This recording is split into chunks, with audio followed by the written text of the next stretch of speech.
Assalamualaikum warahmatullahi wabarakatuh. Perkenalkan saya Andika Ramario dengan NIM F1E1210071 dari ruang R03. Saya adalah salah satu mahasiswa Universitas Jambi, Fakultas Sains dan Teknologi Prodi Sistem Informasi. Baiklah, di sini saya akan mempresentasikan materi dengan judul Rencana Strategi Pemasaran dengan dosen pengampu adalah Ibu Reni Aryani Eskom MS. Materi pertama adalah definisi dari strategi pemasaran.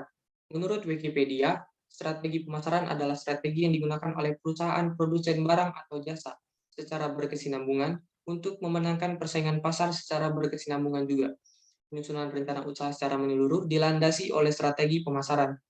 Menurut www.journal.id, strategi pemasaran adalah alat fundamental yang dirancang untuk mencapai tujuan perusahaan dengan mengembangkan keunggulan daya saing yang berkesinambungan melewati pasar yang dimasuki, dan program pemasaran yang digunakan untuk melayani pasar target tersebut.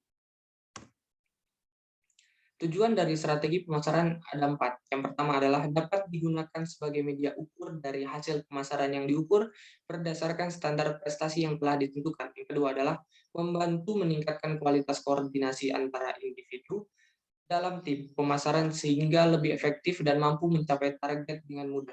Yang ketiga adalah mengembangkan kemampuan bisnis agar mudah beradaptasi. Yang keempat adalah dasar pemikiran untuk mengambil keputusan pemasaran.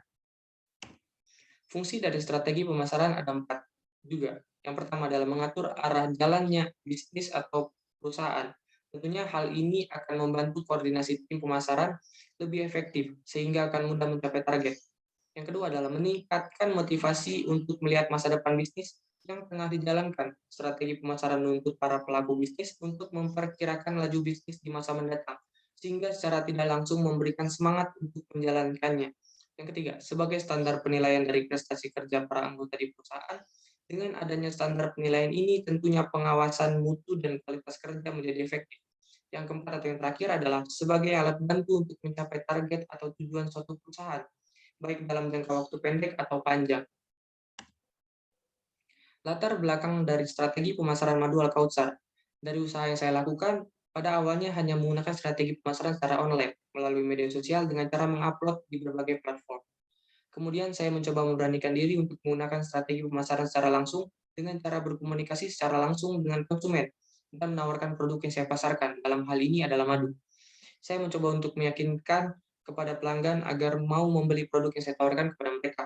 Saya juga melakukan pemilihan terhadap konsumen agar produk yang saya tawarkan bisa sesuai dengan targetnya. Contoh konsumen yang saya tawarkan adalah pegawai kantoran dan juga ibu-ibu yang sedang berbelanja di pasar. Target pasar madu Al-Kautsar. Tujuan dari pemilihan target pasar madu ini adalah pemilihan konsumen yang saya lakukan dikarenakan saya tidak bisa melayani semua lapisan masyarakat. Yang kedua, agar produk yang dipasarkan sesuai pada targetnya. Dan yang ketiga adalah tenaga, uang, dan waktu bisa dikelola secara efisien dan efektif. Target pasar dari madu Al-Kautsar ada 3, yaitu semua kalangan umur, pengusaha yang membutuhkan bahan madu di dalamnya, dan pekerja kantoran. Ini strategi pemasaran madu Al-Kautsar ada 2. Yang pertama adalah strategi pemasaran secara langsung atau offline, dan yang kedua adalah strategi pemasaran melalui media sosial atau online. Pemasaran secara online saya lakukan dengan cara mengupload video atau foto pada berbagai platform media sosial. Yang kedua adalah meminta teman dan keluarga untuk mempromosikan pada akun media sosial mereka. Kelebihan dari pemasaran secara online ini adalah yang pertama tidak terbatasi ruang dan waktu. Yang kedua biaya pemasaran lebih murah. Yang ketiga kemudahan pemilihan target pasar. Yang keempat pelayanan lebih fokus. Yang kelima meraih untung lebih besar. Yang keenam atau yang terakhir adalah membangun hubungan yang lebih efektif antara pembeli dan penjual. Pemasaran secara langsung atau offline. Yang pertama, saya lakukan dengan cara mempromosikan secara langsung kepada teman dan keluarga. Menurut pendapat saya, kelebihan pemasaran secara langsung ini adalah sebagai berikut. Yang pertama, menekan biaya dan meningkatkan kecepatan dan efisiensi. Dapat ditentukan waktunya agar menjangkau calon pelanggan pada saat yang paling tepat. Yang ketiga adalah fleksibel. Yang keempat, dapat membina hubungan yang berkesinambungan dengan pelanggan. Yang kelima adalah dapat menggunakan sejumlah saluran untuk menjangkau calon pelanggan. Sekian dari presentasi saya. Mohon maaf apabila terdapat kelebihan dan kekurangan.